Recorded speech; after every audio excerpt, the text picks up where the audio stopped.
morning, we're shining a spotlight on our next big trial that starts today. We're calling it the wife stabs husband murder trial. The defendant's a woman named Christine Ricci, and she's accused of murdering her Boston firefighter husband, Michael Ricci. Court TV's Ted Rowlands gives us the background.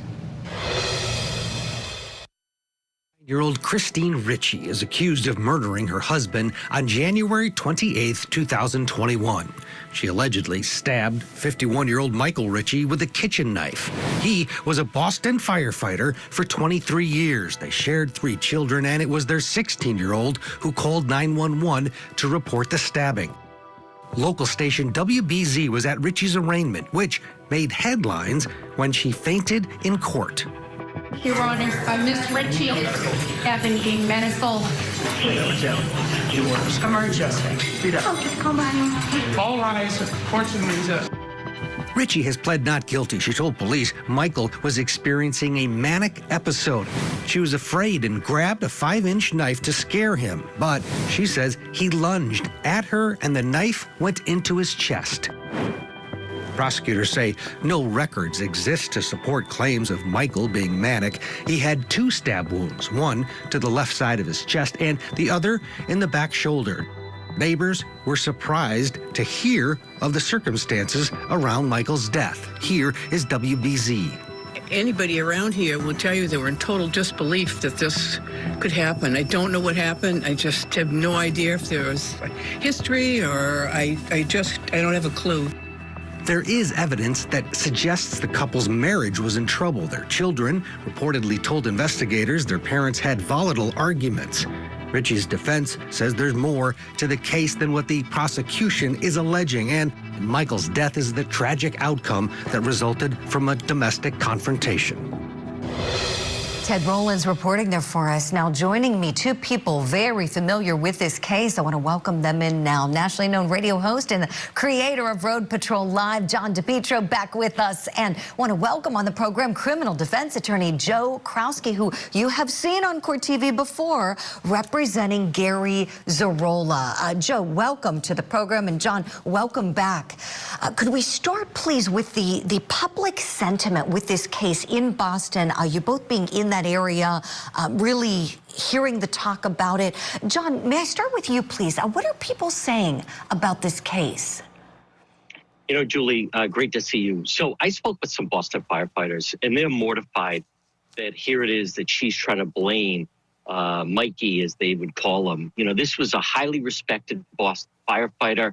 One firefighter confided to me that one time he even recalls when he came in one time, he had a mark on his face or neck and said, you know, something, a problem at home. And so, but there's a feeling of now that he is deceased, that she's essentially trying to throw him under the bus and try to make it that there was, you know, more to it with him. He was the unstable one. This was someone, Julie, 23 years Boston firefighter, highly regarded, highly respected, the go-to type of guy.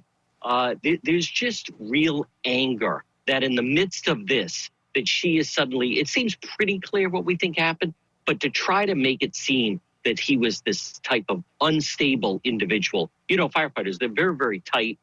They consider themselves family. This is a brother of theirs.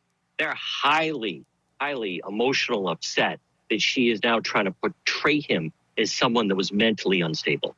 I'm sure this has really shaken the firefighter community, John. All really great information you're sharing, and I want to hone in on one particular thing you said about one of his colleagues noticing a mark on his body on a prior date. Joe, let me go to you on this, please. If John's hearing about this, you know, doing the great reporting work that he does, I would hope that these prosecutors are going down this road and seeing what they can find out. Would you talk to us, please, what we can expect regarding any prior instances of abuse that may have occurred? Sure. So the government in this case, represented by Assistant District Attorney Jeremy Kuzman, did file a pretrial motion seeking to introduce into evidence prior bad acts to show a hostile relationship, which is, of course, admissible in courts in Massachusetts. This courthouse happens to be my home court. It's about 500 feet from my office. Judge Frenier, a very, very thoughtful, smart judge with a lot of fortitude, calls it right down the middle, did allow the motion in part. So we can expect that the jury is going to hear past instances of acrimony and perhaps violence attributed to the defendant. I know there's at least 3 witnesses, including, I believe, one of the marital children that's going to be called to testify to specific instances of misconduct. Just to touch on one point about the reaction in the community. These just aren't ordinary times. In ordinary times, this would have been all that we've been talking about, especially when it involves the death of a first responder. But we're still shaking off the Karen Reed fallout up here in Massachusetts, and it's still dominating the media. Oh, I'm sure it is. And Joe, thank you for that. John, let me go to you, please. To that point, when we think about who may be showing up, can we expect a large showing of firefighters to be supporting Michael throughout this case? We're going to find out, Julie. I mean, it's obviously highly sensitive.